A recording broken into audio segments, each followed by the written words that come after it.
Okay, write these down. Here's the right way to pray when you're in pain. First, affirm God's power. That's the first thing you do. And he says, God, Father, I know you can do anything. All things are possible for you. So God, I know you could take care of this situation. I know you could keep me out of this suffering. I know you could take away the pain instantly. Father, you are all powerful. That's the first thing you do. Second, then you ask with passion. You affirm God's power. I know you can do anything. You ask with passion. Father, please give me what I ask. Father, please take this cup of suffering away from me. It's okay for you to pray. God, please take away the pain. Please take away the suffering. That's okay. And there are sometimes God will, but sometimes he won't. And so then you pray the third. You affirm God's power, you ask with passion, and you accept God's plan. However, God, I want most what is your will. Yes, I don't want to go through this suffering. I don't want to go through this problem. I don't want to go through this pain. But nevertheless, what I want even more than that is I want your plan. I want your purpose. I want your perspective. I want your will. However, yet your will, not mine, to be done. That's what I want. And when you pray that prayer, God smiles because he knows you trust him. Number three, what I do when God says no.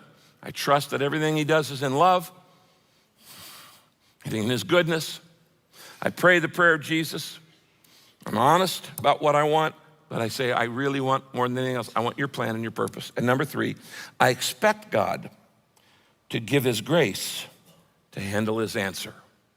I expect God to give his grace, that's his strength, his power, to handle his answer. What is grace? Grace is God's power to handle pain. And grace is God's power to do the right thing anyway, even when it's painful. I'm going to do the right thing, even though it's painful. You know, even the Apostle Paul, who's the greatest Christian who ever lived next to Jesus Christ himself, did not get any answers to all of his prayers.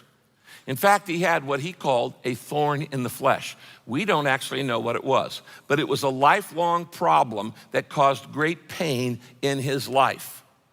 And he says, God had blessed me so much that he gave me this problem, this thorn in my side that just wouldn't go away to keep me dependent upon him.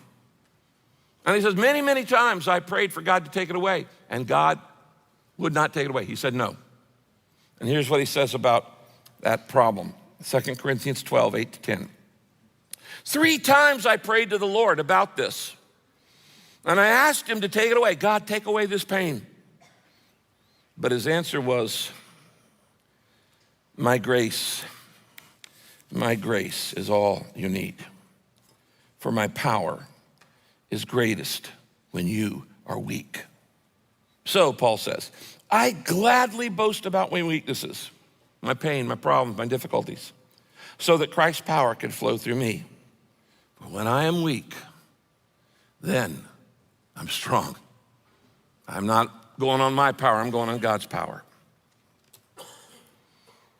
Many of you know that I've struggled with a handicap since childhood. I was born with a brain disorder that makes public speaking painful and makes sleeping very difficult, among other things. I won't go into all the details.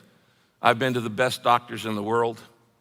I went to Mayo Clinic and they said, we may name a syndrome after you, because they said, we know about 15, 16, 17 other people in the world who have this. My brain, to simplify it, runs extremely hot and extremely fast, and it causes all kinds of problems in my body. And for 50 years, I've asked God every day to heal it. And he has said to me every time, my grace is all you need. My grace is all you need. And when I started Saddleback, I said, Lord, you know how painful it is for me to speak. I could do one service, but I could never do 2. This is before they invented video, the salvation. And I could do 2, but I could never do 3 services. We went to 3 services. And I said, I could do 3, but I could never do 4. And I'd go home and finish after 4 services, go home and just get in bed and crash for about 24 hours. I could do 4, but I could never do 5. And then we go to 5 services. The church kept growing. Then pretty soon we're doing 6.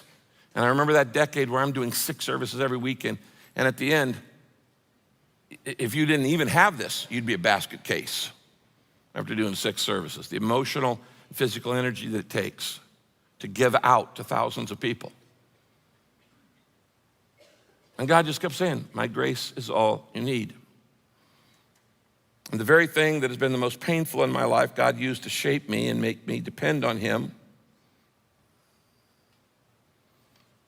And then for 27 years, I prayed every day for God to heal my youngest son's mental illness. We're all broken. And it didn't happen. And one day, 4 years ago, he took his life. And God said, my grace is all you need. And I will use this to help other people in pain. Everything I've learned in life, I have learned from pain. I have learned nothing from pleasure. I've learned everything important I've learned through pain.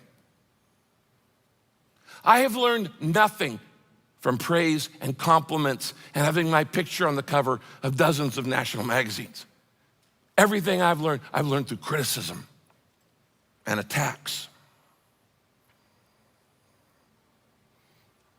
And the things that I've prayed about the most, God has chosen to not remove.